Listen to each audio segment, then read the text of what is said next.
outwardly, whatever that is close to us, whatever we hold dear, what we value, we tend to protect it, preserve it, and safeguard it. And that makes sense because it is the thing that we value, the thing that we safeguard serves a purpose, and in order for that thing to continue to serve its purpose, we continue to give it the protection it requires and even defend it. But inwardly, does this protection, this safeguarding of oneself has any value, or is it even important to protect and preserve whatever that we have collected inwardly? We tend to defend whatever is ours. So we would defend our ideologies, we would defend our relationships, we would defend our opinions, we would defend at the end of the day ourselves from whatever psychological attack or insult that we see is coming at us, that is pointed at us. So we would safeguard it. So we would protect ourselves, defend ourselves from that insult or attack that comes from the outside. And we don't just safeguard ourselves from someone else, a third party attack, an insult. There is an idea that we have about oneself, and it is that idea, that picture that we want to preserve and protect, because that very picture, that very idea gives us our sense of self. It assures us of our very real existence, and if it was not there, that idea, that picture that we have about ourselves, we would be clueless as to who we are and what is it that we need to do. So that picture, that idea that we have in our head drives all of our actions and activities that we pursue and perform in our daily life. So from this perspective, it makes sense to not completely destroy or obliterate the idea that we have of ourselves, so as to continue to function normally in life. We can see the tendency to preserve, protect and safeguard things outwardly so that they continue to serve their purpose continues inwardly also. We safeguard, protect and preserve our own self so that we continue to function without any hindrance or a setback. But what we want to question here is, does this protection, safeguarding, preserving, defending oneself is at all required? Do we need to defend ourselves when we are attacked? Do we need to preserve oneself when everything around us is crashing down? Psychologically, when everything around us is not making sense, do we need to go into a cocoon to preserve oneself, to protect our sense of identity? Because we think if we lose our identity, we might just end up losing our own self, that we might just lose our existence, our being. And so when we strive to protect our identity, we have to ask, what is this identity that we are so desperately trying to protect, to safeguard, to preserve? Which exactly, which identity exactly are we trying to hold on to? Because we have a lot of identities, we have a group of identities that comes through our relationships, which would include being a son, being a daughter, being a father, mother, sister, or a brother. And other outward identities would be an identity of a businessman, an identity of an artist, an identity of a worker, of a dancer, of a sports person, of an athlete. So all of these identities make up our single sense of identity, of self, that we strive to protect in the face of destruction. But again, upon a closer look, we would be able to see that all of these identities that we just mentioned, that may come from our relationships, that may come from our work that we do outside, all of these identities are given to us. All of these identities are external, these are outward identities that we have adorned. And in this melange of identities, somewhere that one identity of being a human being takes a back seat, or is very down below the list of the several identities that we have put over it. And so when we go into who really is a human being, we have to put all of these outside external identities that we have collected as a result of our relationship, our work, etc. We have to keep them aside and see what entails being a human. And that process would naturally involve letting go of all of these external identities that we hold so dearly, because our sense of self is derived by the sum total of all of these identities. And so letting them go or keeping them aside even for a moment appears to be an end of oneself only. Losing our identity then appears as losing oneself.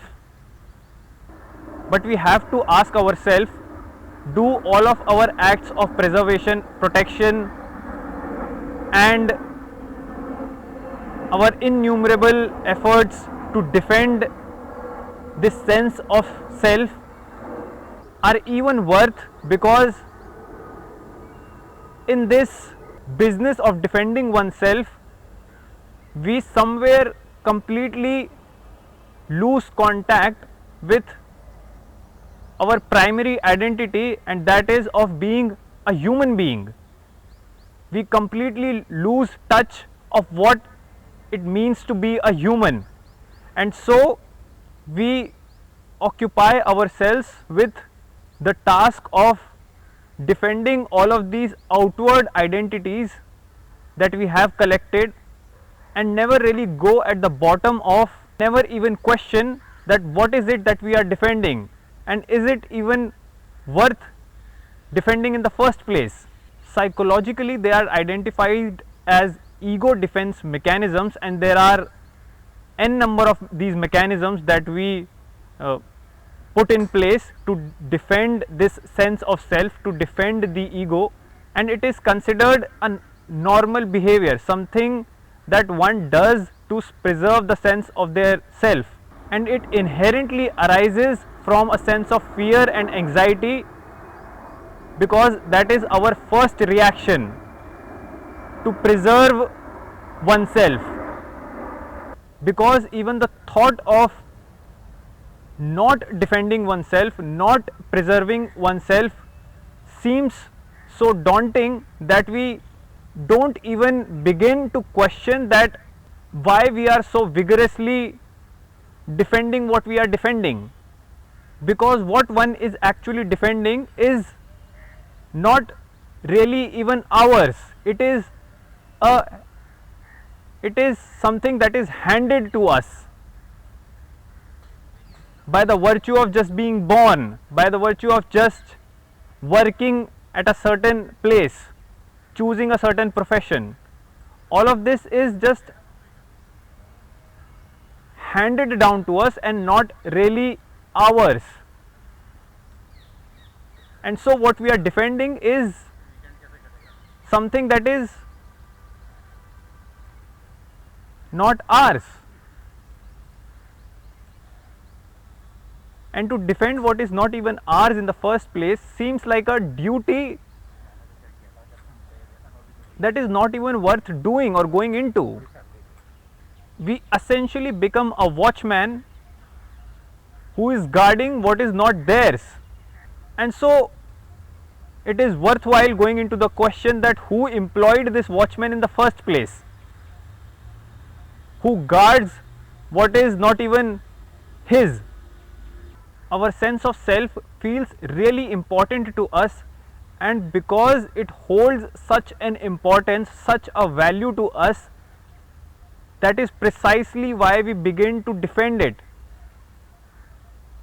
And we defend it because we do not go into the question of how did this self come about, where did this self come from, that we so dearly protect and preserve with all our energy. We would be in denial, we would repress anything that questions this self, we would project our own insecurities onto some other thing in order to protect this self. And that is this thing, and that is the thing, this self, the sense of self, which is a melange of identities, is very insecure because it has no ground to stand on, because it has no foundation. It is a building that stands on no foundation, and so is always at the risk of falling, is always at the risk of destroying itself, and instead doing the same thing of just holding on and allow it to turn itself into a rubble. We struggle and make innumerable efforts to safeguard this building that is doomed to fall. We spend all our energy into saving that is something not even worth saving, defending or preserving in the first place. To question one's sense of self, one's identity, is to question one's own existence, one's sense of being. And even the idea of doing that appears terrifying, appears like death, like that will be the end of one. But without understanding and going into this question of how this sense of self, this false sense of self came about, and we without even questioning begin to defend and protect it, we are already dying each day in our efforts to preserve it, to protect it, protecting that which is not even ours. One has to move past beyond that initial phase of terror of questioning one's own identity, one's own existence, because only then can we begin to inquire into the falseness, the futility of our efforts and struggle to keep on saving that which is not even there, that protecting that which is arbitrary, which is an emergence of some random occurrences. And even if we were to entertain the idea that whatever we defend in our efforts to protect our ego is worth doing, we would see after a point that doing too much of it, being too defensive, being too protective of one's self is only a limitation in one's living. This defense mechanism that we deploy so as to safeguard our own self is a hindrance, is an obstruction in total complete living, because we see being too defensive is to continue to limit oneself again and again. That is why it is often said that we need to put our guard down to allow something new to enter, because if we were not willing to do that, we would be always going about, we will always go about in those same circles, patterns that we have become used to. And so it often becomes a game where we assess that where we have to put our guard down and where can we up our guards and where can we dismantle our defenses and where can we hold them so that we'll defend what is worth defending. This would become a game that we don't really need to play with our own self. It will always have a sense of struggle. It will always have a sense of conflict between when to defend and what to defend and how much to defend and when to put the guard up and when to put the guard down. And if we like to play that game, we can go on doing it because it is one's life after all, but we have to also then see the futility of doing that. And how then willing are we to continue to play that game without questioning the very relevance of the game? Isn't it more worthwhile to rather give some time into seeing and thinking that is the defense, our acts of preservation, our effort to protect our sense of self is even required? One can continue to protect, safeguard, preserve things outwardly so that they continue to serve their purpose, but inwardly this struggle to protect, preserve and defend our sense of self is a perpetual struggle that we would be living with.